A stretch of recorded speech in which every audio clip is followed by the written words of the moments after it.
ఎన్నికల ముందు చాలా హామీలు ఇచ్చాం. మీరు ఇంటింటికి వెళ్ళారు. బాబు షూరిటీ, భవిష్యత్ గ్యారంటీ, అదే మాదిరిగా సూపర్ 6, అదే మాదిరిగా అనేక విషయాలు చెప్పాను. నేను ఒక మాట చెప్పాను, నా మాటగా మీరు చెప్పండి, మీ మాట నేను నిలబెడతానని చెప్పాను ఆ రోజు. మీరందరూ సైనికులుగా వెళ్ళి ఇంటింటికి పోయి పనిచేశారు. అయితే ఈరోజు పార్టీ కూడా ఆ గౌరవాన్ని నిలబెట్టుకోవాలి. మళ్ళీ రాష్ట్రం మొత్తం గౌరవాన్ని నిలబెట్టుకోవాలంటే ఏ కార్యకర్త అయితే ఆ రోజు ఓటు కోసం పోయినప్పుడు నేను మీకు అండగా ఉంటాను, మా పార్టీ అధ్యక్షుడు చెప్పాడు, నా ద్వారా మీ పనులు చేపిస్తామని మీరు చెప్పారు, మాట ఇచ్చారు. మీ మాట నిలబెట్టడమే కాకుండా మీ గౌరవాన్ని పెంచే విధంగా నేను పనిచేస్తానని చెప్పి నేను మీ అందరికీ తెలియజేస్తున్నాను. ఒక సంవత్సరం అయింది, తొలి అడుగేశాం. విధ్వంసమైన రాష్ట్ర ఆర్థిక వ్యవస్థ. నేను 4వసారి ముఖ్యమంత్రి, 4 సార్లు చూశాను, కానీ ఈసారి నాకే అర్థం కావడంలా. ఎంత లోపలికి పోతే అంత ఇంకా ఏ మాటలో చెప్పాలని నాకు తెలియదు. ఒక వ్యవస్థ కాదు, అన్ని వ్యవస్థలు విధ్వంసం అయిపోయినాయి.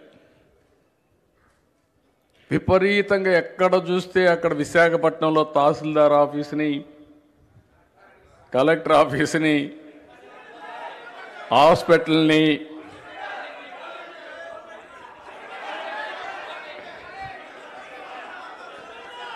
కనపడింది 1 మినిట్ ఐటీఐ కాలేజీని కనపడినట్టే తాకట్టు పెట్టేశారు. ఇంకొక పక్క చెప్పింది మద్యపాన నిషేధం. 25 సంవత్సరాలు మద్యం పైన వచ్చే ఆదాయం తాకట్టు పెట్టి డబ్బులు డ్రా చేసే పరిస్థితికి వచ్చారు. మనకు ఫైనాన్స్ కమిషన్ ఈ సంవత్సరం కూడా ఉంది. 2 సంవత్సరాలకు రావాల్సిన డబ్బులను ముందుగానే డ్రా చేసేశారు. అంటే ఎక్కడ కూడా మనకు అవకాశం కూడా లేకుండా దొరికినట్టే దోచేశారు.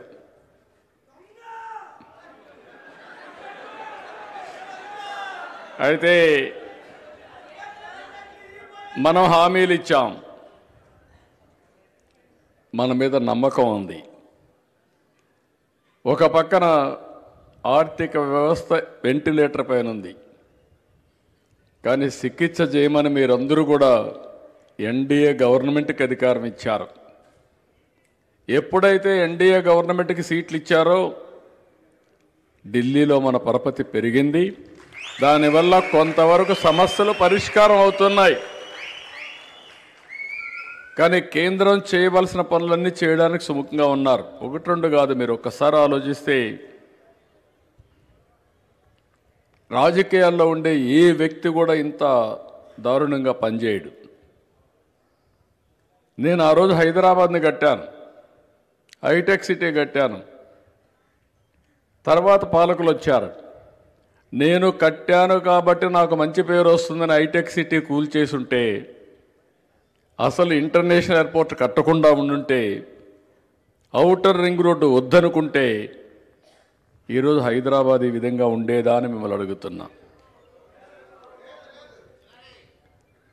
ఆ రోజు నేను చేసిన పనులన్నీ కంటిన్యూ చేశారు. ఈరోజు మీరు చూస్తే దేశంలో హైయెస్ట్ పర్ క్యాపిటా ఇన్కమ్ వచ్చే రాష్ట్రం ఏదంటే తెలంగాణ రాష్ట్రం. దానికి కారణం తెలుగుదేశం పార్టీ.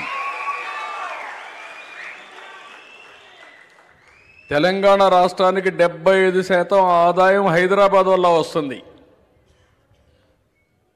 ఈరోజు ఇక్కడికి వచ్చినప్పుడు 3 ముక్కలాట ఆడారు. కానీ విశాఖపట్నంలో మాత్రం నీ ఆటలు సాగవని బాగా కర్రు గాల్చి వాత పెట్టారు. ఒక వాత కాదు. చాలామందికి అనుమానం ఉంది, ఏదో చెప్తే విశాఖపట్నం వాసులు మోసపోతారని. ఒకటే చెప్పారు, మేము మాట తప్పం, మడమ తిప్పం, నువ్వు ప్లేటు ఫిరాయించావు, కబద్దార్ జాగ్రత్తగా ఉండు, బుద్ధి చెప్తామని బుద్ధి చెప్పిన ప్రాంతం విశాఖపట్నం. అప్పుడు ఇప్పుడు రేపు ఎల్లుండు ఎప్పుడు ఇట్లనే ఉంటారు. విశాఖపట్నం అంటే వీళ్ళకి అర్థం కావడం లేదు. కానీ విశాఖపట్నం కోరుకునేదే వేరు, వీళ్ళ ఆలోచన విధానం వేరు. ఆ విషయం వీళ్ళు గుర్తుపెట్టుకోవాల్సిన అవసరం ఉంది. కానీ విశాఖపట్నాన్ని నేను చాలా రుణపడున్నా. ఎంత చేసినా తక్కువే అవుతుంది. ఒకటే విషయం మీరు గుర్తుపెట్టుకోండి, విశాఖపట్నానికి సహజ సిద్ధమైన నగరం ఇది. ఇప్పుడు కూడా రాష్ట్రంలో హైయెస్ట్ పర్ క్యాపిటా ఇన్కమ్కు చిరునామా విశాఖపట్నం. మొన్నే ఒక రిపోర్ట్ కూడా తయారు చేశాం నీతి ఆయోగ్తో. రాబోయే రోజుల్లో ముంబైకి ధీటుగా విశాఖపట్నాన్ని అభివృద్ధి చేయడానికి ప్రణాళికలు తయారు చేస్తున్నాం. భోగాపురం ఎయిర్పోర్ట్ పరిగెత్తా ఉందా లేదని అడుగుతున్నా మిమ్మల్ని.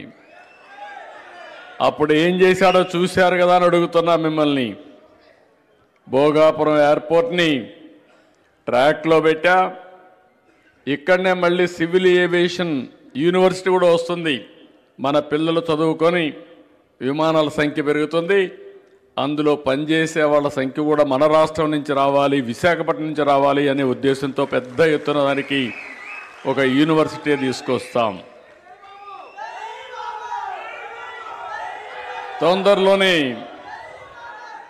విశాఖపట్నంలో మీరు ఒక్కసారి చూస్తే మెట్రో కూడా వస్తుంది. నేను అప్పుడు ఎక్కడ వేసిన గొంగళి అక్కడే ఉంది, ఒక్క అడుగు కూడా కదల్లా. తొందరలో మెట్రో కూడా వస్తుంది. ఇది కాకుండా మీరు ఒకసారి చూస్తే విశాఖపట్నం ఇప్పటికే టీసీఎస్ వచ్చారు. తొందరలోనే విశాఖపట్నం గూగుల్ డేటా హబ్ కింద ప్రపంచంలో ఉండే డేటా అంతా విశాఖపట్నానికి వచ్చి ఇక్కడ డేటా అనలిటిక్స్ చేసి ఏఐ ద్వారా ఇక్కడి నుంచి ప్రపంచానికి పంపించేట్టుగా సీ కేబుల్ కూడా ఎస్టాబ్లిష్ చేయబోతున్నారు, సింగపూర్ టు విశాఖపట్నం. ఇంకొక పక్కన మీరు ఒక్కసారి చూస్తే విశాఖపట్నంలో ఆర్సీఆర్ మిత్తల్ స్టీల్ ప్లాంట్ అనకాపల్లిలో వస్తుంది.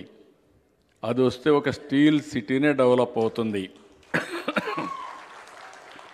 అన్నింటికంటే ముఖ్యంగా విశాఖ ఉక్కు ఆంధ్రుల హక్కు. కాపాడింది తెలుగుదేశం పార్టీ, చేసింది ఎన్డీఏ పార్టీ. ఎప్పుడు కూడా, అప్పుడు ఇప్పుడు రేపు కూడా.